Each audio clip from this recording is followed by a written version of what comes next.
Okie doke, here we go. So this is Pre-Calculus section 4.4, instructional YouTube video.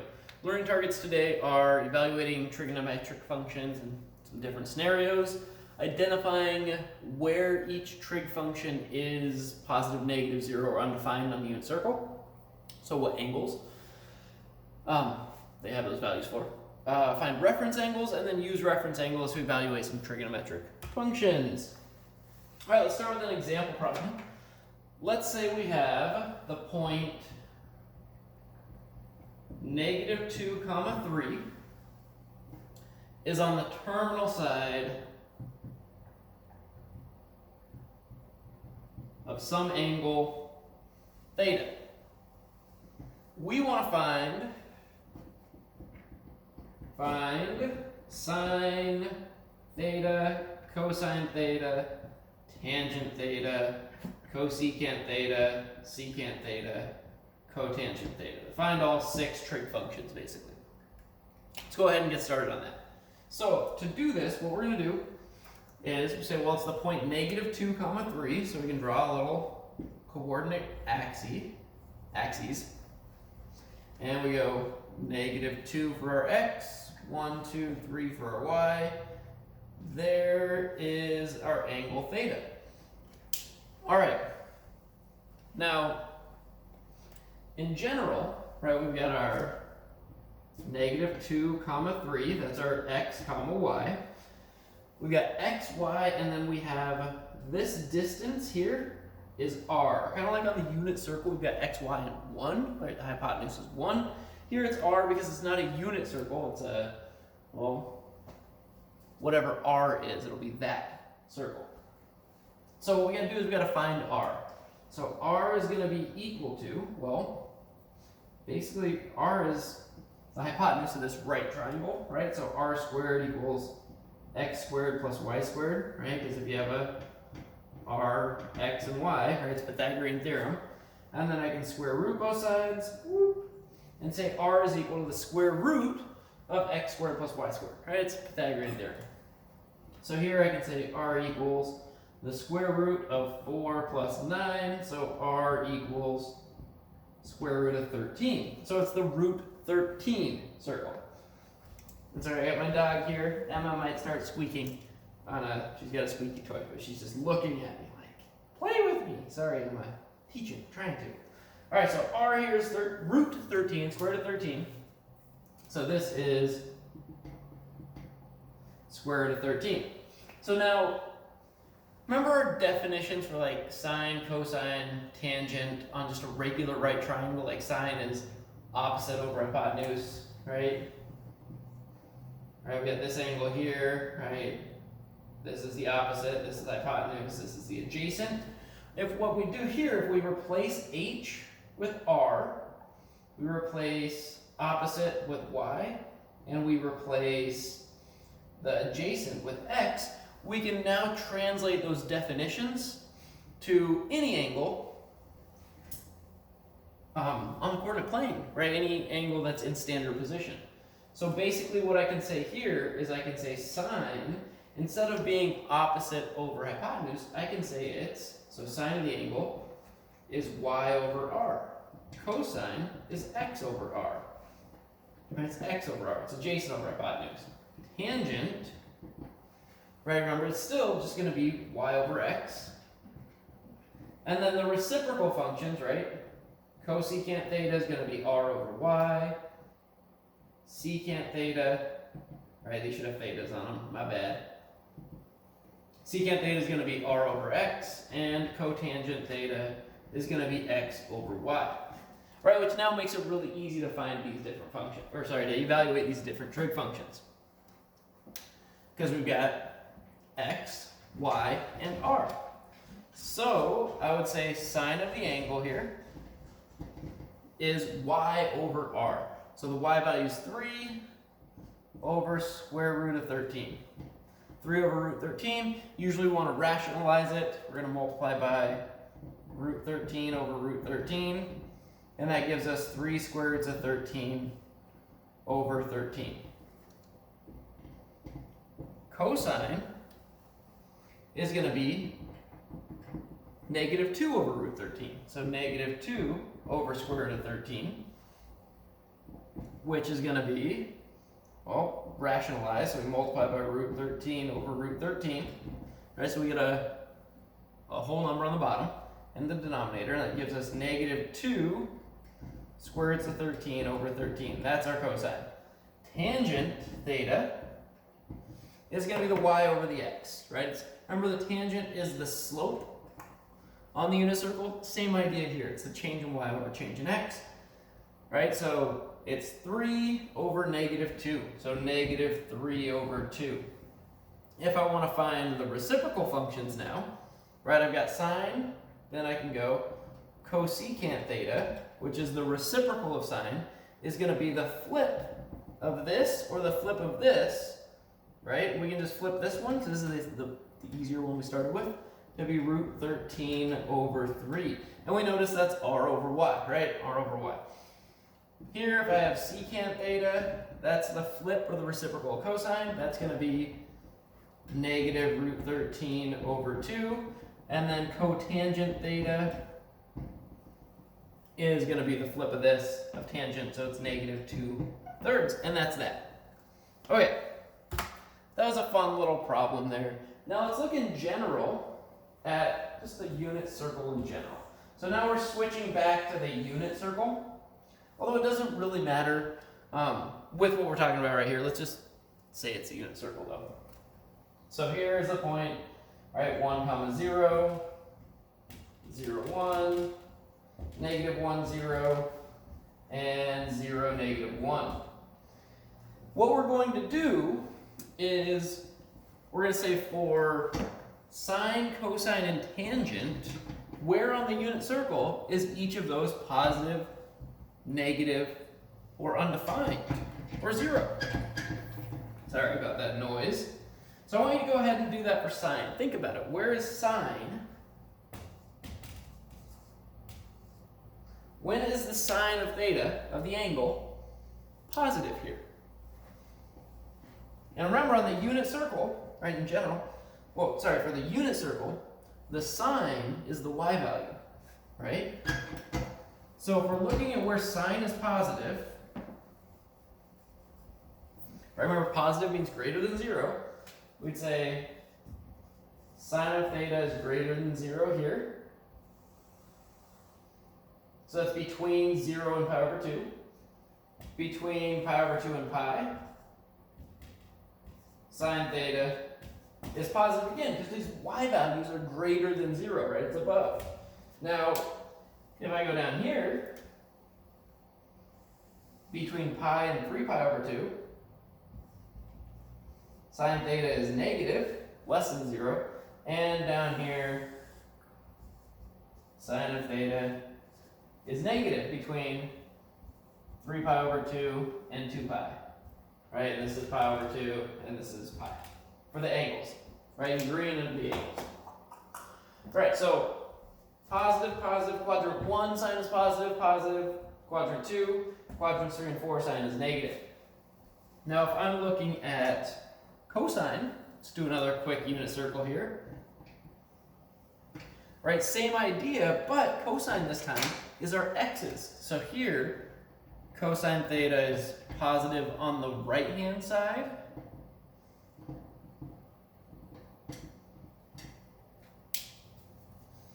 And it's negative on the left-hand side.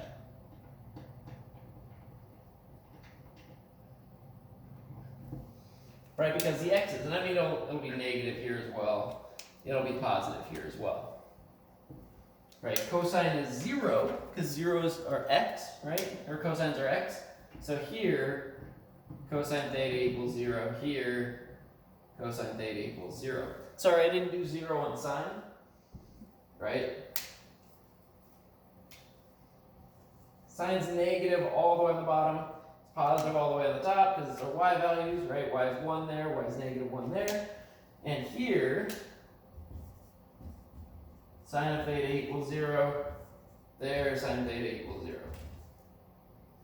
All right, let's look at tangent now. So if I look at tangent on the unit circle. Remember, tangent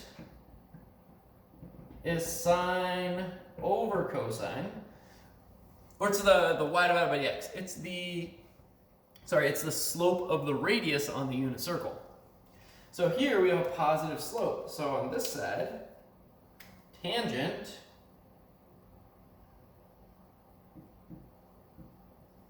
is greater than 0. Right here, right, this angle at 0 or 2 pi, tangent theta equals 0. We need a new color here, purple. Right here at pi over 2, right, that's where cosine is 0, so we'd be dividing by 0 right here. Here, tangent theta is undefined. No, defined. And then once again down here as well, when cosine is 0 here. So tangent theta is undefined. Anytime you divide by 0, right, if it's like, 1 over 0, that's undefined. Now, if I go on this quadrant 2, we have a positive sine and a negative cosine, so the tangent is going to be a positive divided by a negative, which is negative. So here, tangent is negative. If I go to quadrant 3, I have a negative sine and a negative cosine. Negative divided by negative is positive. So tangent is positive. And if you look, each of these, right, if I have this angle here and I have this angle here, it's the same line. And so those tangent values are actually going to be the exact same. And if I go down here between 3 pi over 2 and 2 pi, I'll have a positive cosine and a negative sine, so I'll have negative divided by positive, which is negative. So tangent theta is negative, less than 0 there. All right, so that's just a little bit of a rundown on when they're positive, when they're negative. Now, if I'm looking at, let's say, secant, when would secant be positive or negative? Well, it's going to be positive or negative the same places that cosine's positive or negative, because it's just 1 over that, but it'll be undefined whenever cosine is 0, because it's 1 over cosine, so 1 over 0 would be undefined. Same with if I had cosecant. Cosecant is 1 over sine, so cosecant is going to be positive between 0 and pi. It'll be negative between pi and 2 pi, but at pi, 0 or 2 pi, cosecant will be undefined because sine is 0. And then with cotangent, what's going to happen here, it's still going to have the same positive negatives. Oh, I forgot this. Here, tan 0 here as well. It's just your zeros and your undefineds are going to switch between cotangent and tangent because it's 1 over. So instead of being 1 over 0, right, this would be 0 over 1. And this one would be 1 over 0. All right, let's go on and actually do a problem now. Let's say we have, sine of theta equals 4/5 and tangent of theta is less than 0. So tangent is negative. We want to find cosine theta and cotangent theta. Go ahead and try that out. Go pause the video and give that a shot. Well, if you didn't pause the video, I'm going to keep going anyway. You can still pause it right now. But hopefully you paused it, did it, then we can check it. Or you can check it while I do it. So here, sine of theta equals 4/5. That means, right, basically we can just say like, well, it's like this, right? We've got 4 on the y, and we have a radius of 5. Tangent's negative though. So here, y equals 4. So sine is positive, we're up here somewhere. But the tangent's negative, so we gotta be on the left side. So we got something like this, where it's something comma 4. The slope of this is, oh, it's 4/5. Wait a second. Wait a moment. Yeah, okay. Yeah, that's right. I'm being silly. Sorry, my brain just, it's good. It's good. Woo! All right.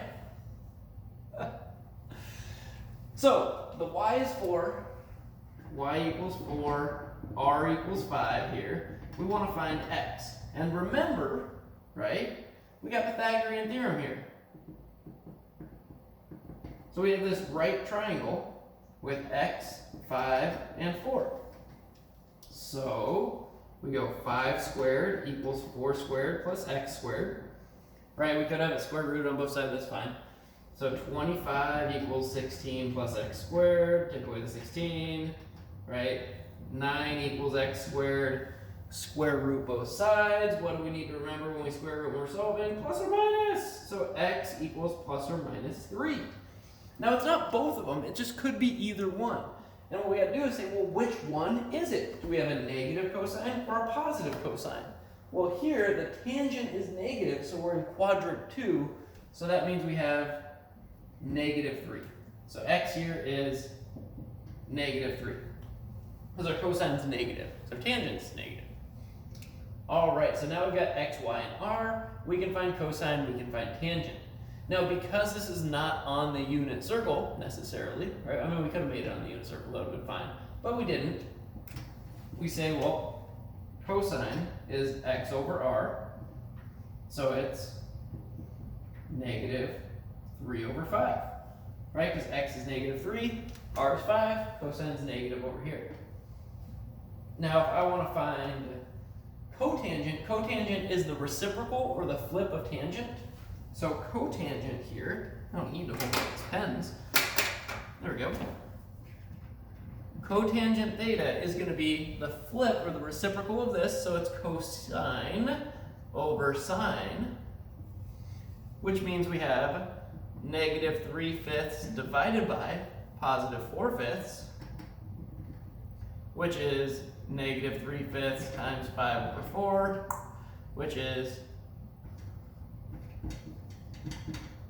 negative 3/4. And remember, right, we said earlier that cotangent was x over y, right? It's the flip of the y over x. And there it is, right? X over y. Cool. So that's that. The trick here, a couple tricks. One, we had to identify which quadrant it was in. We knew sine was positive and tangent was negative. So sine's positive, tangent's negative. We're over here in quadrant 2. That tells us our cosine's also going to be negative. So when we solve for, solve for our cosine, we got x equals negative 3. Another thing we could have done is we could have said the y value is 4/5, the radius is 1, and then we could have done this. We could have said 1 squared equals x squared plus 4/5 squared, and gone from there. We would have gotten the same thing. We would have gotten 3/5 for x, or sorry, negative 3/5 for x. We would have had 9 over 25 equals x squared. And then we'd have our cosine. That's what we would do if we wanted to do it on the unit circle. It just might be easier if you make the radius the denominator number. Okay. Let's move on to, let's talk about reference angles. So yeah, hopefully that's enough to get you through the homework problems that you need on that. We're going to talk a little bit about reference angles now.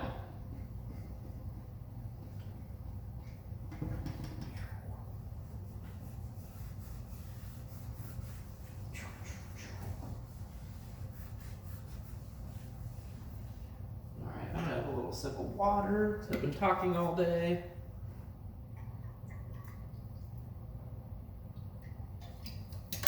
Okay, so reference angles. I'm going to copy a little bit out of the book here. Basically, if you have some angle, let's say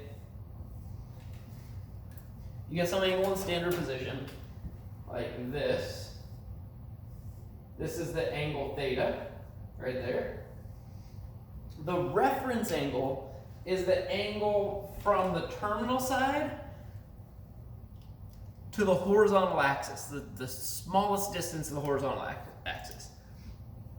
So it's the acute angle. Sorry, that's the word I was looking for. The acute, oh, this is supposed to be a purple pen. Okay. The acute angle from the terminal side to the horizontal axis. And we call the reference angle alpha. So reference angle, I want to say alpha and angle together, so I'm saying angle. The reference angle alpha, it's this little thing that looks like a fish. It's a Greek letter for A. So this is theta, the main angle is theta, the reference angle is alpha. So if we're in quadrant 2, we just drop down to, right, the negative x-axis. And this is just, here, I can write it, alpha equals pi minus theta, right? It's angle of pi minus whatever theta is. Now if we have a reference angle, let's say down here in quadrant 3,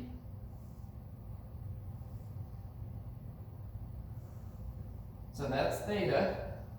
The reference angle here, remember it's the acute angle. Acute means less than 90 degrees. It's the acute angle to the horizontal axis, the x-axis. So here, this would be alpha. So alpha's right there. So in this case, if we're in quadrant 3, right, this is quadrant 2. If we're in quadrant 3, to find this angle alpha, the reference angle, alpha is going to be theta minus pi. Because theta is bigger than pi here, it goes past pi. Oops. So in order to find alpha, we got to go back as much as we need to go to pi. So basically, we got to take away this pi from the angle to find that chunk right there. All right, now, if we're in quadrant 4, let's change colors. Let's say we're there. This is the angle theta. The reference angle here is going back up there. So that would be alpha. So here, alpha would equal, this is in quadrant 4. Alpha is going to equal 2 pi minus theta. Right, we take the whole 2 pi, and we take away this theta from it, we're left with the reference angle alpha. Now, the reference angles here are nice because if we can know the sine, cosine, tangent, or the unit circle coordinates for our main angles we want just in that first quadrant, then all we gotta know is like, hey, is it positive or negative? And then use that reference angle, and it's pretty easy. So let's go ahead and do an example here. Let's find some reference angles, and then we're gonna use those reference angles. So let's do this here. Let's say we have, I'm gonna put 4 angles up here. While I'm putting them up here, I want you at home in your notes to go ahead and try to find the reference angles before I do the problem. I'm gonna write them up first, and then you can do it while I'm writing the other ones up. So we want to find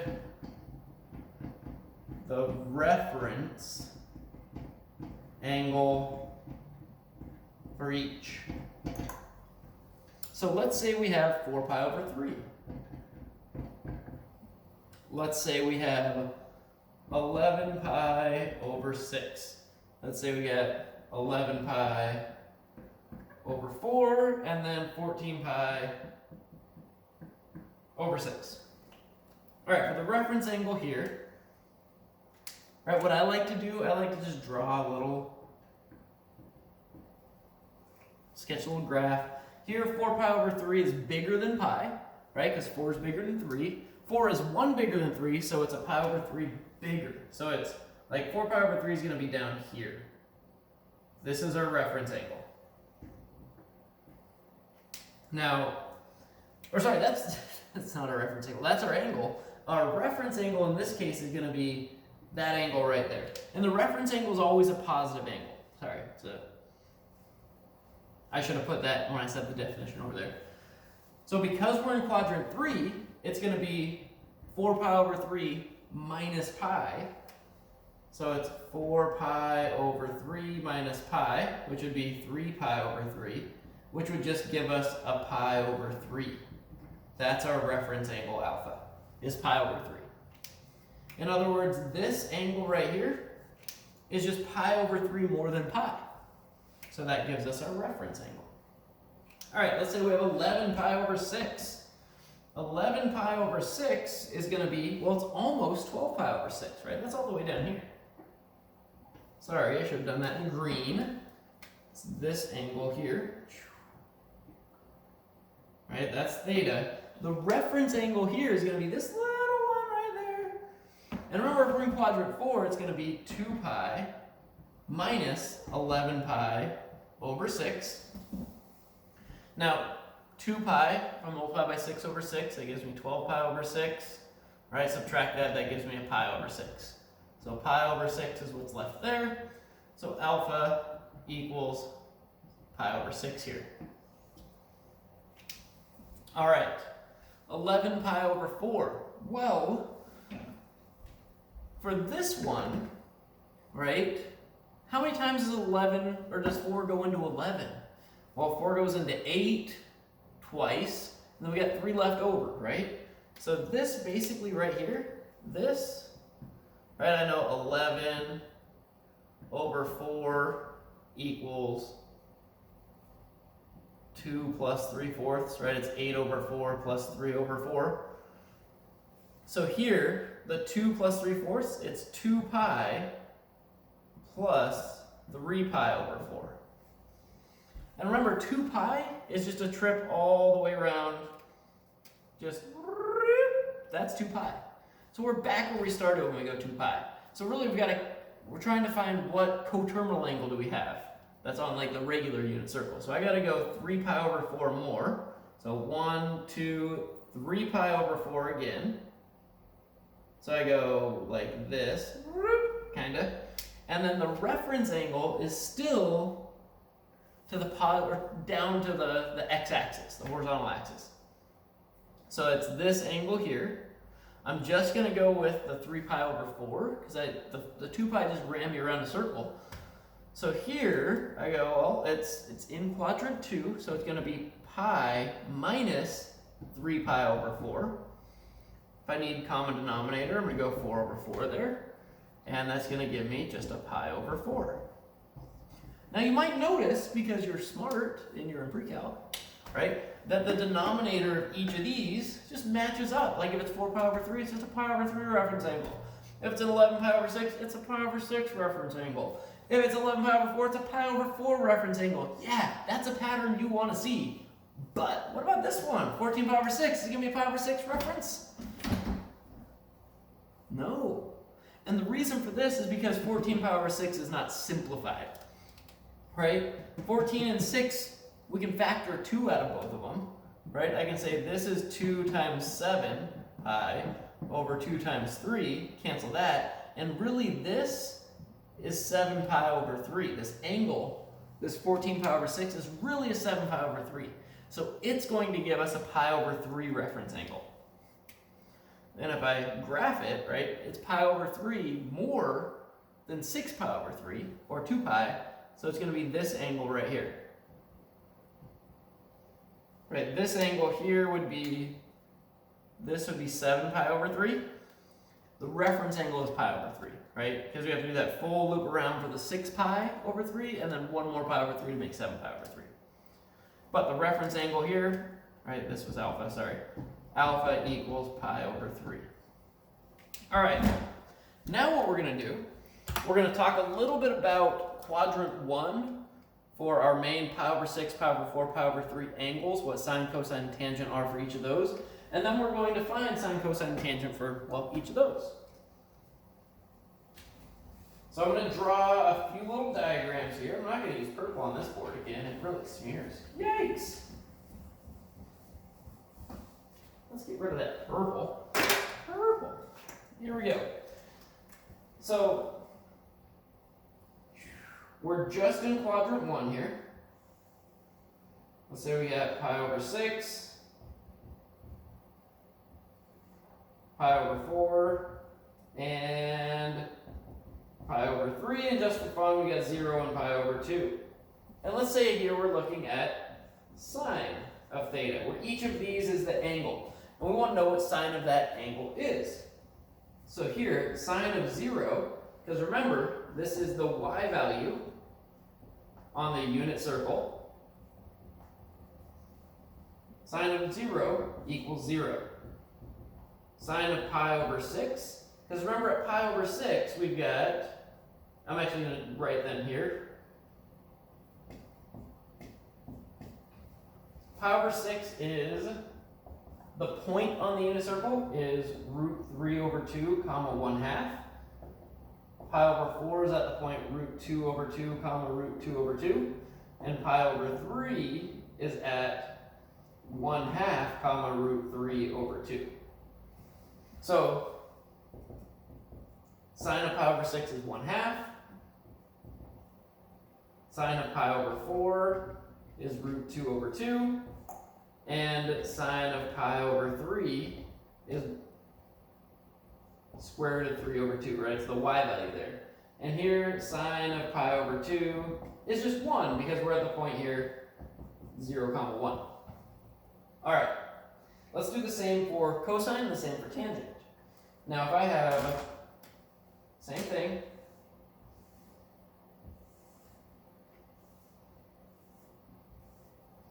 zero, pi over 6, pi over 4, pi over, oh, not pi over pi, pi over 3, and pi over 2. I'm going cosine of theta. I'm just going to write the value down. So here, cosine is going to be 1, because cosine is the x number. At pi over 6, our cosine is the x number of root 3 over 2. Root 2 over 2 for pi over 4. And 1/2 for pi over 3. And then here at pi over 2, it's 0, 1, so we're just at 0 for cosine. And if I look at tangent, let's go here.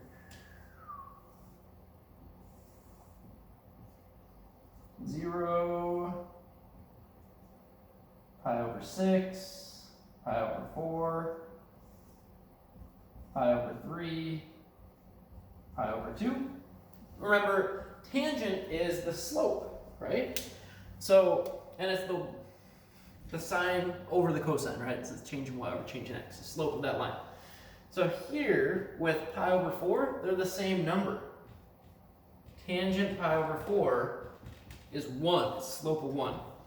Pi over 6 is less steep than pi over 4, so it should be a number that's less than 1. And remember, it's going to be, right, sine divided by cosine. So 1/2 divided by root 3 over 2. 1/2 times 2 over root 3. 1 over root 3. And we rationalize it to get root 3 over 3. So here we have square root of 3 over 3. And this is for tangent theta. Sorry, I didn't write that up here. Which is your y over your x. It's your slope of that, of the radius. So tangent pi over 6 is